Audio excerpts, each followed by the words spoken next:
de Pierre, chapitre 1. Simon-Pierre, serviteur et apôtre de Jésus-Christ, à ceux qui ont reçu en partage une foi du même prix que la nôtre, par la justice de notre Dieu et du Sauveur Jésus-Christ. Que la grâce et la paix vous soient multipliées par la connaissance de Dieu et de Jésus notre Sauveur. Comme sa divine puissance nous a donné tout ce qui contribue à la vie et à la piété, au moyen de la connaissance de celui qui nous a appelés par sa propre gloire et sa vertu, lesquels nous assurent de sa part les plus grandes et les plus précieuses promesses, afin que par elles vous deveniez participants de la nature divine en fuyant la corruption qui existe dans le monde par la convoitise. À cause de cela même, faites tous vos efforts pour joindre à votre foi la vertu la science, à la science la tempérance, à la tempérance la patience, à la patience la piété, à la piété l'amour fraternel, à l'amour fraternel la charité. Car si ces choses sont en vous, et y sont en abondance, elles ne vous laisseront point oisifs ni stériles pour la connaissance de notre Seigneur Jésus-Christ. Mais celui en qui ces choses ne sont point est aveugle. Il ne voit pas de loin, et il a mis en oubli la purification de ses anciens péchés. C'est pourquoi, frères, appliquez-vous d'autant plus à affermir votre vocation et votre élection, car en faisant cela, vous ne broncherez jamais. C'est ainsi, en effet, que l'entrée dans le royaume éternel de notre Seigneur et Sauveur Jésus-Christ vous sera pleinement accordée. Voilà pourquoi je prendrai soin de vous rappeler ces choses, bien que vous les sachiez et que vous soyez affermis dans la vérité présente. Et je regarde comme un devoir, aussi longtemps que je suis dans cette tente, de vous tenir en éveil par des avertissements, car je sais que je la quitterai subitement, ainsi que notre Seigneur Jésus-Christ me l'a fait connaître. Mais j'aurai soin qu'après mon départ, vous puissiez toujours vous souvenir de ces choses.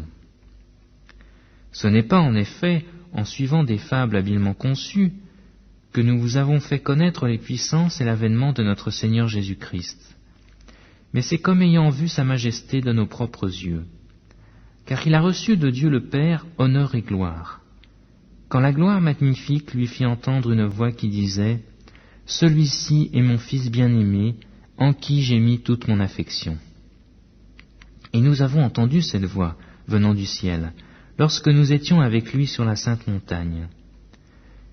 Et nous tenons pour d'autant plus certaine la parole prophétique, à laquelle vous faites bien de prêter attention, comme à une lampe qui brille dans un lieu obscur, jusqu'à ce que le jour vienne paraître et que l'étoile du matin se lève dans nos cœurs.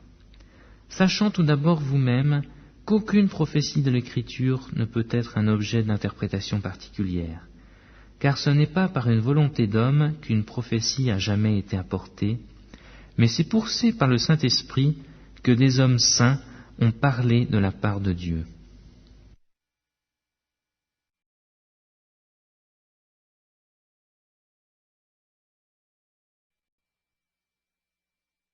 Deuxième épître de Pierre, chapitre 2. Il y a eu parmi le peuple de faux prophètes, et il y aura de même parmi vous de faux docteurs, qui introduiront des sectes pernicieuses, et qui, reniant le maître qui les a rachetés, attireront sur eux une ruine soudaine. Plusieurs les suivront dans leur dissolution, et la voix de la vérité sera calomniée à cause d'eux. Par cupidité, ils trafiqueront de vous au moyen de paroles trompeuses, eux que menace depuis longtemps la condamnation, et dont la ruine ne sommeille point.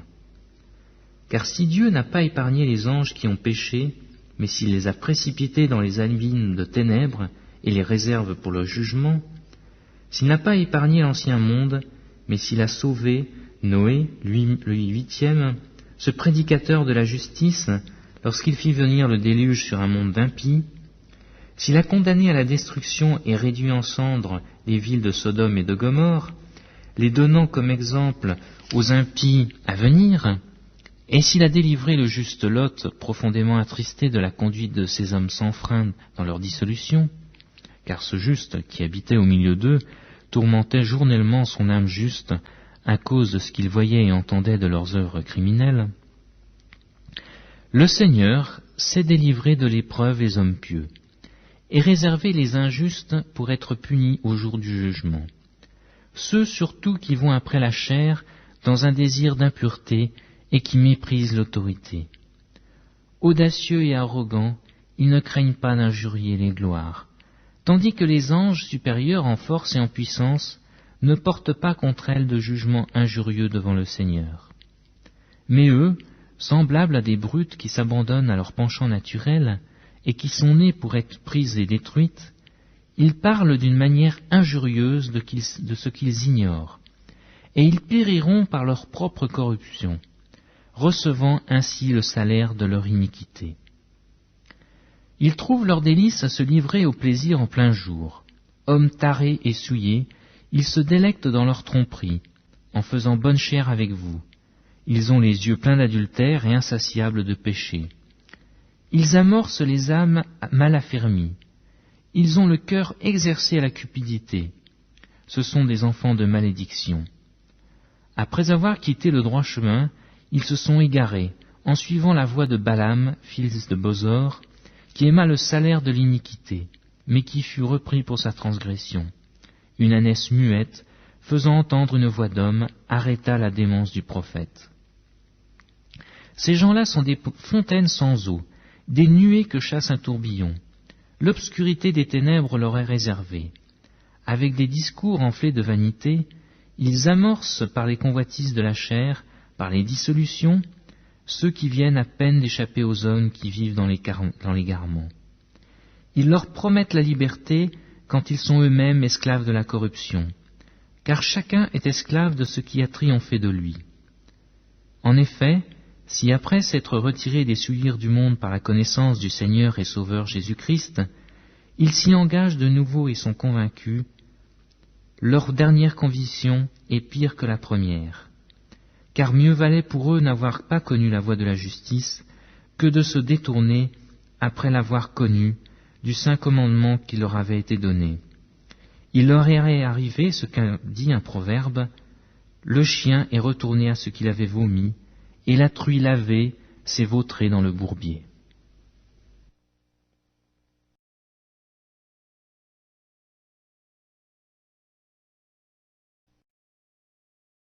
Deuxième épître de Pierre, chapitre 3.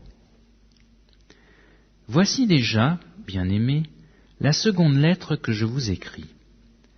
Dans l'une et dans l'autre, je cherche à éveiller par des avertissements votre saine intelligence, afin que vous vous souveniez des choses annoncées d'avance par les saints prophètes, et du commandement du Seigneur et Sauveur, enseigné par les apôtres, sachant avant tout que, dans les derniers jours, il viendra des moqueurs avec leurs railleries, marchant selon leur propre convoitise, et disant « Où est la promesse de son avènement ?»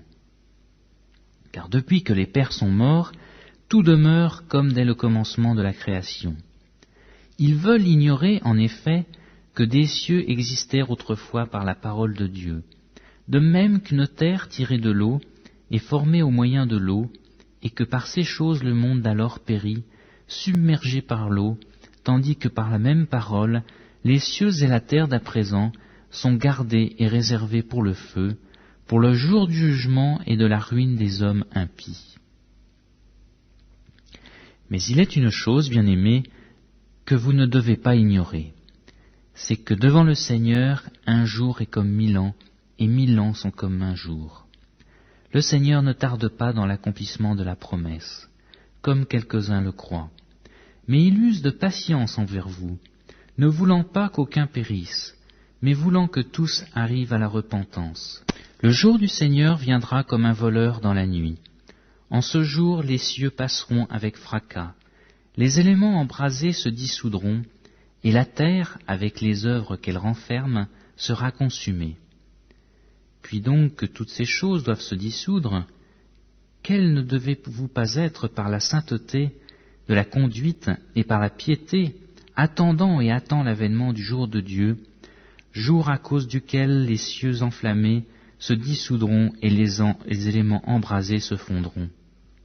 Mais nous attendons, selon sa promesse, de nouveaux cieux et une nouvelle terre où la justice habitera.